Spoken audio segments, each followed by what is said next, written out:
আজকের ভিডিওটা ভোকেশনাল থেকে যারা 4th সেমিস্টার পরীক্ষা দেবে তোমাদের জন্য। তোমাদের দুটো কবিতা আছে, নীরেন্দ্রনাথ চক্রবর্তীর কলকাতার যিশু এবং সুভাষ মুখোপাধ্যায়ের ভুলে যাব না। এই দুটো কবিতা থেকে একটা কবিতার প্রশ্ন যদি সবগুলো ভালো করে করো তাহলে অন্য কবিতাটা আর পড়ার দরকার পড়বে না, কারণ দুটো কবিতা থেকেই একটা একটা করে প্রশ্ন পড়বে, লিখতে হবে একটা কবিতা থেকে প্রশ্নের উত্তর।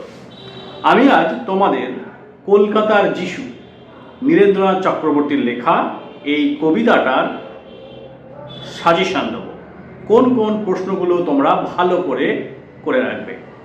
তাই খাতা পেন নিয়ে বসো, প্রশ্নগুলো লিখে নাও এবং পরীক্ষার আগে অবশ্যই তৈরি হয়ে নেবে। এই প্রশ্নগুলো তোমাদের বন্ধুদেরও কাজে লাগবে, তাই অবশ্যই নিজের কাছে না রেখে ভিডিওটা তোমাদের বন্ধুদের শেয়ার করো। তোমাদের লাইক, কমেন্ট এবং সাবস্ক্রাইব আমাকে অনুপ্রাণিত করে তোমাদের জন্য ভিডিও করতে। অবশ্যই ভিডিওটা শেয়ার করে দাও তোমাদের সব ভোকেশনাল বন্ধুদের সঙ্গে। যত ভোকেশনালের বন্ধুদের সঙ্গে তোমাদের পরিচয় আছে, যে স্কুলের সঙ্গে পরিচয় আছে, সব স্কুলে এই ভিডিওটা অবশ্যই শেয়ার করো, কারণ ভোকেশনাল নিয়ে ভিডিও কেউ করে না, সবাই ব্যস্ত জেনারেল এডুকেশন নিয়ে। তাই একটু উৎসাহ পেলে আমারও ভিডিও করতে মন আসে। চলো শুরু করি। কলকাতার যিশু থেকে তোমরা কি কি প্রশ্ন করবে।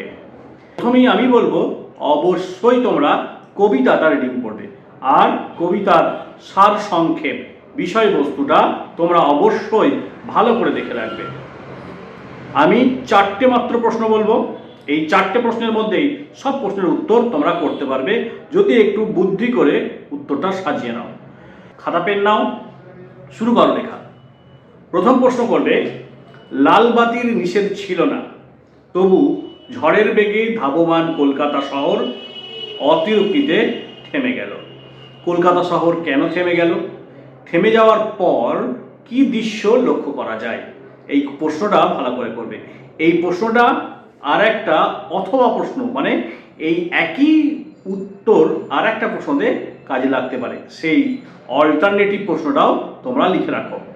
স্তব্ধ হয়ে সবাই দেখছে, সবাই কখন কেন স্তব্ধ হয়, আর স্তব্ধ হয়ে কি দেখছে? এই দুটো প্রশ্নের একটাই উত্তর হবে যদি একটু বুদ্ধি করে লিখে নাও। 2 নম্বরে করবে, গেল গেল আর্তনাদে রাস্তার দুদিক থেকে যারা ছুটে এসেছিল।